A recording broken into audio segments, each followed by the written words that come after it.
안녕하십니까, 여러분들. 자, 우리가 지금 어디 하고 있는지 기억하고 계시죠? 지금 우리가 하고 있는 것은 재산세 세율 부분을 하고 있어요. 그래서 여러분들 저번 시간까지 뭐 공부했냐면 토지에 대한 재산세 세율 매우 중요했었죠. 그래서 우리 다시 한번 복습 한번 하고 갈까요?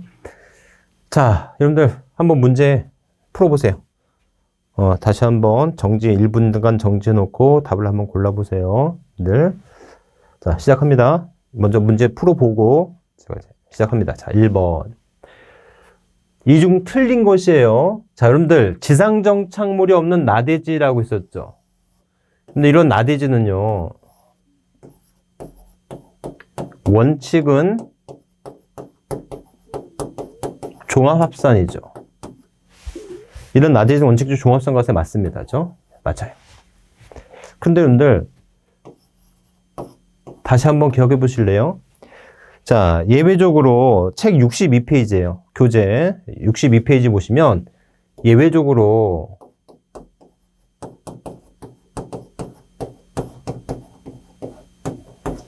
산업용 나대지잖아요. 이런 산업용 나대지는 무조건 별도 합산과세가 됩니다. 여러분들 대표적으로 산업용 나대지가 뭐가 있었어요? 그래서 대표적으로 차고용 토지, 예? 그 다음에 운전학원용 토지, 그 다음에 물류단지 시설용 토지, 법인 묘지용 토지, 이렇게 자동차 관련된 산업들, 그죠? 별도 합산이다라는 거죠. 그래서 다시 한번 기억하시면 되겠죠. 이렇게. 그래서 종합산과세 맞습니다. 자, 그런데 이렇게 여객 자동차 터미널용 토지는 이건 무조건 분리과세죠. 그래서 별도 합산과세가 아니라 분리과세 대상이다. 그런데 아까 차고용 토지, 여러분들 다시 한번 분리과세, 별도 합산과세, 종합합산과세가 있는데, 여러분들 다시 한번 강조하지만 종부세는요, 분리과세는 안 되고 별도 합산이나 종합산 대상이 되잖아요. 그러니까는 이 터미널용 토지는 분리과세를 시켜줌으로써 종부세 내지 않게끔 하기 위한 하나의 어떤 정책적 목적이었다. 그래서 다시 한번 기억하시면 되겠지만 이런 터미널용 토지는 별도 합산과세가 아니라 분리과세 대상이다라는 거죠. 이게 2번이 틀렸겠다. 자, 3번. 이게 매우 중요하죠. 공장용 건축물이에요. 다시 한번 기억해 볼래요, 여러분들? 공장이라고 했잖아. 공장은 군지역이냐, 시지역이냐, 시지역은 산업단지, 공업지역이냐, 아니면 그 외 주거, 상업지역이냐, 이렇게 나눠지잖아요. 자, 기억나세요? 그래서 기준면적 이내냐, 기준면적 초과냐. 그러니까 기준면적 초과는 무조건 종합이죠. 무조건 종합. 그렇죠? 하지만 이렇게 군지역과 산업단지 공업지역이 있을 때는 기준면적 이내는 분리과세. 주거나 상업지역이 있을 때는 별도 합산과세. 이거죠. 매우 중요했었죠. 그래서 여러분들 읍면적이 있으니까 이거 분리과세 대상 맞죠. 그렇죠? 그렇게 됩니다. 4번. 자, 무허가 건물의 토지 무조건 종합 맞죠. 그 다음에 자 2%의 미달돼. 2%의 미달된다면 이때는 바닥 면적까지는 별도. 바닥 면적을 제외한 부분. 지금처럼. 바닥 면적을 제외한 부분. 이거는 종합이 되는 거. 이해하셨죠? 그래서 여러분들 답은 몇 번이에요? 2번. 그래서 여러분들 이 문제 형태가 가장 일반적인 지문의 형태니까 지금 여기 있는 내용만큼은 꼭 기억하셔야 됩니다. 아셨죠? 이렇게. 그래서 이렇게 분류된 것이다라는 거 맞습니다. 이해하셨죠? 자, 여러분들 우리가 지금 뭐 하고 있어요? 재산세 중 세율 공부하고 있어요. 그래서 그럼 토지분 세율 공부한 거야. 토지에 대한 세율은 분리과세, 별도 합산과세, 종합합산과세. 분리과세는 0.07%, 0.2%, 4%. 별도 합산은 0.에서 0.4%. 종합합산은 0.에서 0.5. 자, 그럼 재산세, 과세된 토지, 건물, 주택, 선박, 항공기가 있잖아요. 건물입니다. 건물. 아셨죠? 그래서 건물에 대한 세율은 어떻게 돼요? 1000분의 2.5. 0.25%예요. 0.25%. 여러분들 건물에 대한 세율은 그렇구나 하고 넘어가면 되지. 이거 외우지 마세요. 이거 외울 필요 없어. 아셨죠? 외우지 마세요. 토지에 대한 세율만 외우면 돼. 토지에 대한 세율만 조금 외우시면 되고, 재산세는 이런 건물 세율이 중요하잖아요. 여러분들 재산세는 보통 징수 방법이에요. 세금을 얼마야 라고 하는 게 내가 계산할 필요 없어. 국가가, 지자체가 계산을 해줘. 그러니까 나는 과세표준과 세율을 굳이 외울 필요가 없지. 그러니까 재산세에서는 납세의무자나 부가와 징수가 중요한 것 뿐이지, 개인적으로 내 재산세가 얼마야 내가 계산할 필요가 없는 세금이야. 그래서 재산세는 이런 세율을 외울 필요가 없어. 아셨죠? 다만 그냥 0.25%다. 다만 공장 중에서 주거지역 내의 공장 건물이에요. 공장 건물에 대해서는 2배, 1000분의 5. 과밀업 공장 시설 증세에서는 5년간 5배. 여러분들 이거 우리 시험 문제에서 3년간 그러고 나왔습니다. 3년간 그러고 한 2-3번 나왔어요. 3년간이 아니라 과밀역제권인 공장시설 증설에 대해서는 5년간 5배다. 사치성 건물에 대해서는 1000분의 40죠. 이렇게 기억하시면 되겠다. 그러니까 건물분 재산세는 굳이 외울 필요 없습니다. 자, 그런데 이제 중요한 건 이제 여기 주택이야. 주택. 그래서 주택에 대한 세율에 대해서는 좀 기억하세요. 일반 주택일 때는 1000분의 1에서 0.1에서 0.4 누진세율. 1주택자인 경우는 0.05에서 0.35. 저렇게 배우면 되고, 별장에 대해서는 1000분의 40이다라는 거죠. 이렇게. 그래서 주택일 때는 별장이냐 별장이 아니냐 이렇게 구분할 수 있다는 거 기억하시면 되겠고요. 자, 다가구 주택이에요. 여러분들 다세대와 다가구의 차이가 뭐예요? 다세대와 다가구의 차이가 뭐예요? 우리 건축법에서 다세대 다가구 배울 텐데, 자, 기본적으로 여러분들 다가구 주택은요, 등기가 하나고요. 다세대는 등기가 구분이 되어 있죠. 그래서 주인이 하나냐, 주인이 둘이냐, 이렇게 주인이 여러 명이냐, 주인이 하나냐, 이렇게 따지면 안 돼요. 다가구 주택도 주인이 여러 명일 수 있어. 그런데 이게 등기가 하나이기 때문에 이때는 지분으로 표시가 돼야 돼요.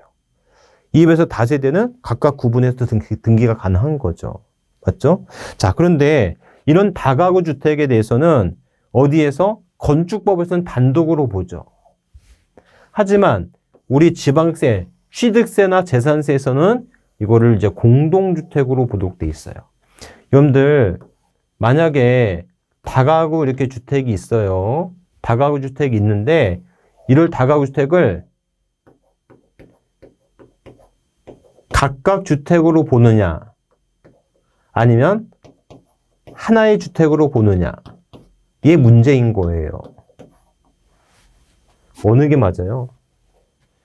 만약에 여러분들 다가구 주택을 전체를 하나의 주택으로 보잖아요. 그러면 세율이 0.4% 정도일까? 금액이 커지니까. 그래서 취득세나 재산세에서는 이런 다가구 주택에 대한 세금을 계산할 때 각각을 주택으로 보아서 세금을 계산하는 게 납세자한테 유리한 거야. 얘만 하면 0.1, 얘만 하면 0.1, 얘만 하면 0.1일 텐데 전체를 하나의 주택으로 하면 0.4가 적용될 거라고. 이 관계 이해하시겠죠? 이렇게. 그래서 다가구 주택은 건축법에서는 단독주택으로 보지만 취득세나 재산세를 적용할 때만큼은 각각을 주택으로 봐야지 세금이 싸진다는 겁니다. 아셨죠? 그래서 그렇게 기억하시면 되겠고. 자, 중요한 거. 두 번째. 주택의 재산세는 주택별로 세율을 적용합니다. 따라서 1인이 수개의 주택을 보유해도 주택가액을 합산하지 않는다는 겁니다. 다시 한번요. 1인이 수개의 주택을 보유했어요. 여러분들이 구리시에 또는 뭐 관악구에, 금천구에 여러분들이 각 시군구에 주택을 여러 개 보유하고 있어도 주택에 대한 재산세는 주택의 가액, 시군구에는 주택의 가액을 모두 합산하는 게 아니고 어떻게 한다? 각각을 주택으로 계산한다는 거예요. 그럼 여러분들 동일 시군구에 수개의 주택을 보유했을 때 이때 고지서는 어떻게 되죠? 고지서는 여러 개의 주택, 여러 개의 건물이 있을 때 동일 시군구에 수개의 주택이 있을 때, 수개의 건물이 있을 때 재산세는 한 장의 고지서, 그러니까 물건별 고지예요. 아니면 한 장의 고지서예요. 이거 꼭 써두세요.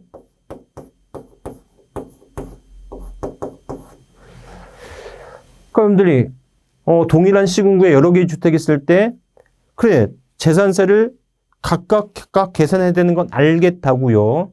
그랬을 때 어떻게 한다? 고지서는 물건별로 나올 거예요. 아니면 각각의 재산세를 한 장의 고지서로 낼 거야. 그래서 물건별 고지도 가능하고요. 한 장의 고지서도 가능합니다. 둘 다 가능해요. 아셨죠? 둘 다 가능합니다. 자, 그런데 뭐가 중요하냐면요. 여러분들 뭐가 중요하냐면 단 이거 꼭 적어두세요. 여러분들 옆에다가 토지분 재산세는요. 무조건 한 장의 고지서여야 됩니다. 한 장의 고지서. 토지분에 대한 재산세는 무조건 한 장의 고지서여야 된다.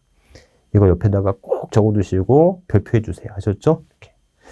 자, 그럼 여러분들 지금까지는 여러분들 생각해보면 한 사람이 여러 개의 주택을 가지고 있을 때 문제였다면 이제는 뭐냐면 이제는 반대로 하나의 주택을 여러 사람이 소유하거나 한 개의 주택을 건물 또는 토지 소유자가 다른 경우 이때는 어떻게 할 거야? 라고 했을 때 여러분들 당해 주택의 토지와 건물 가액을 합산한 금액으로 한다라는 거.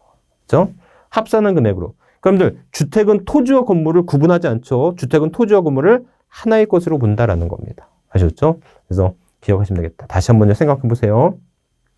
1인이 여러 개의 주택을 가지고 있을 때 또는 한 개의 주택을 여러 명에서 소유할 때 이거 좀 구분해서 생각해 보시면 되겠고요. 자, 겸용주택의 경우에요. 여러분들 겸용주택이라고 하는 것은 주택과 주택이 아닌 부분이 같이 있는 부분을 말하는 거잖아요. 저렇게. 그래서 여러분들 한 동의 건물이다라고 했을 때 이때는 주택만 주택으로 본다는 거예요. 그게 무슨 말인가 하면 여러분들 이런 거예요. 자, 만약에 상가가 있고 주택이 있는데 부속 토지가 있겠죠. 그래서 나눠서 상가용 토지고 여기가 주택분 토지라고 했을 때 상가는 건물분 재산세,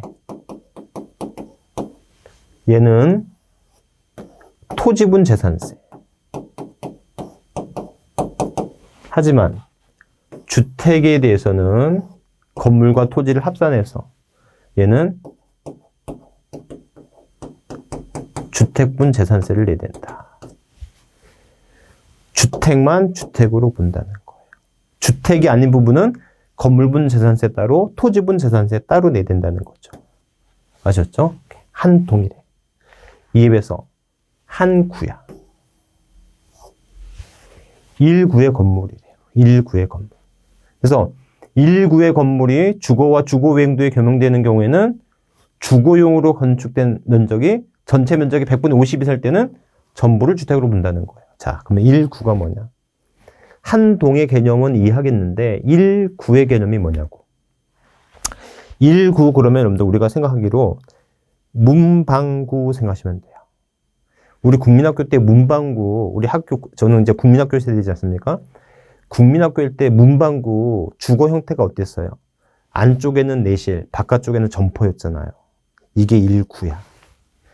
내가 점유하고 있는 그 면적을 1구라고 보시면 돼요. 그래서 만약에 그 문방구가 만약에 주택이 그 전체 면적의 50% 이상이라면 이때는 전부를 주택으로 보겠다는 거예요. 그 개념인 거예요. 여러분들 이 한 동의 개념은 아시겠죠? 1구 그러면 이제 뭐 생각하면 돼요? 문방구 생각하시면 된다고요. 아셨죠? 이렇게. 그래서 그렇게 개념들 기억하시면 되겠고. 자, 그다음에 항상 강조 공식이죠, 여러분들. 세율이 2개 이상이면 높은 세율. 그렇죠? 그다음에 토지의 경계가 명백하지 않은 바닥 면적의 10배. 이건 항상 공식처럼 외우고 가세요. 세율이 2개 이상이면 높은 세율이에요. 토지의 경계가 명백하지 않은 바닥 면적의 10배가 되는 겁니다. 그죠? 이렇게. 그래서 그 정도의 개념들 기억하시면 되겠다. 아셨죠? 이렇게. 자, 선박과 항공기에 대한 세율, 뭐, 이렇게 일반 선박일 때는 1000분의 3, 고급 선박일 때는 1000분의 50, 이렇게 주면 되고요. 자, 그러면 여러분들 여기서 한번 기억해 볼래요? 자, 뭐가 중요하냐면, 여러분들, 우리가 보통 사치성 재산 그러면 별 뭐예요? 사치성 재산 그러면 어떻게 해야 돼요? 별, 골, 오, 선, 주잖아요. 고급. 그래서 별장, 골프장, 고급 오락장, 고급 선박, 고급 주택이다. 그죠? 이렇게. 그래서 여러분들 취득세는 중과사가 되죠. 그러면 여러분들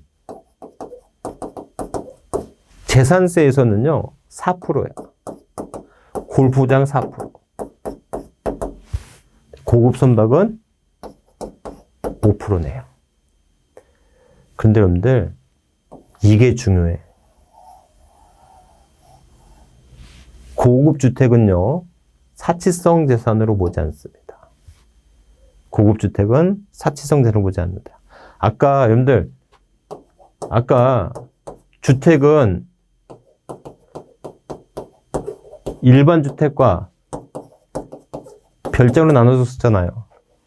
그래서 이때 0.1에서 0.4였지 않습니까? 별장은 4%였잖아요. 그렇죠? 이렇게. 그런 것이 왜 그러느냐? 여러분들, 왜요? 종부세는 주택만 내지 별장은 종부세 대상이 아니거든요. 그러니까 만약에 고급 주택을 사치성 재산으로 봐서 별장처럼 이렇게 4%를 과세한다면 종부세를 못 내게 되거든요. 그래서 재산세에서는 고급 주택은 사치성 재산으로 보지 않는다는 거. 이거 매우 중요한 거니까 다시 한번 기억하세요. 아셨죠? 이렇게 하시면 되겠고.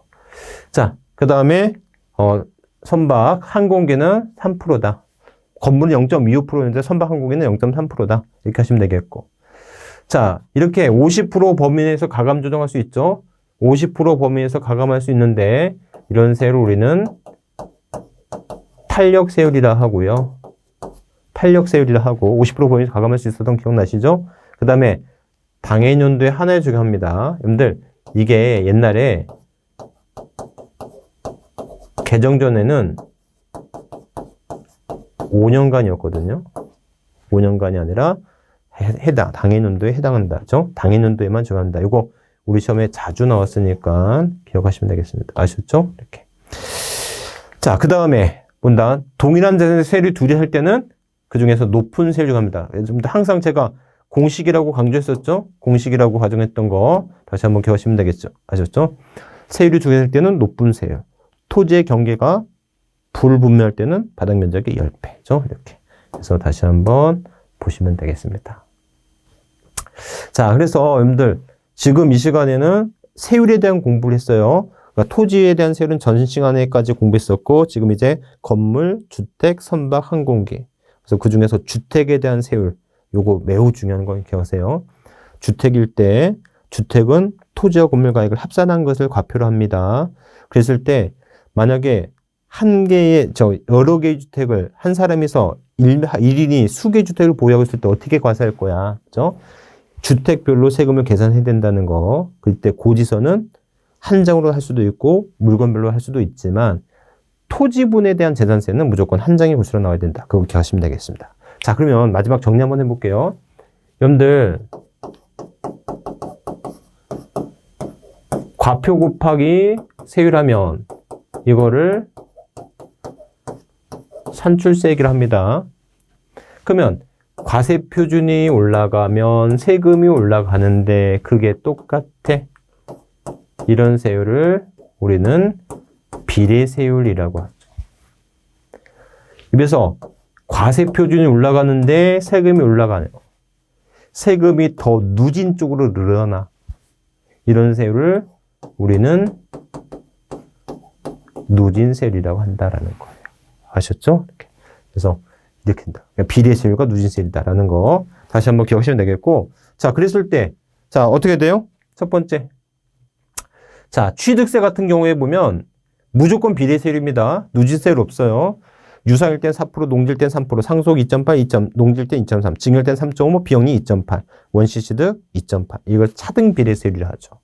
자, 이에 비해서 등록물세는 자, 유상 이전 등기는 2%, 농지 관계없죠. 그 다음에 상속일 때는 농지 관계없이 0.8%, 그 다음에 증여일 때는 비영리 사업자 관계없이 1.5%, 그 다음에 원시취득 보존 등기는 몇 프로? 0.8% 이렇게. 다만 이런 소유권 이전 보존이 아닌 기타 설정 및 변경에 관한 등기는 얼마가 된다? 0.2%, 1000분의 2가 되잖아요. 여러분들 등록물세 누진세율 없어. 그런데 재산세는 드디어 누진세율이 있죠. 재산세 중 누진세율은 뭐가 된다? 토지 중 별도 합산과 분리, 종합상과세 대상이죠. 그래서 토지 중 분리과세 대상은 비례세율이 되는 거예요. 특히 기억나세요? 주택에 있어서 별장은 제외하되 고급주택은 포함한다는 거. 요거. 그래야지 종부세를 내니까. 응? 그래서 별장은 분리과세 대상입니다. 4%잖아. 별장은 4%. 아셨죠? 그래서 기본적으로 비례세율과 누진세율 구조. 요거 정도 다시 한번 눈여겨보시면 돼요. 재산세 중 누진세율이 되는 거예요. 아셨죠? 오늘 나중에 가보면 알겠지만 얘네가 종부세 대상이 됩니다. 얘네가 종부세 내는 거예요. 아셨죠? 이렇게 종부세 대상이 되는 거예요. 뭐 다음 시간에 배우게 될 테니까 이 정도 기억하시면 되겠습니다. 그래서 여러분들 재산세에서 세율을 공부했어요. 여러분들 다시 한번 강조하지만 재산세에서는 납세 의무자와 부과 징수가 중요하고 과표 및 세율이 중요하진 않아. 근데 재산세 세율 중에서 토지에 대한 세율과 주택에 대한 세율만큼은 조금 눈여겨보세요. 아셨죠? 그래서 책에서도 그걸 좀 강조해 놨습니다. 그래서 여기까지 해서 재산세 세율을 마치고 다음 시간에는 재산세 이제 부과와 징수 들어가도록 할게요. 수고하셨습니다.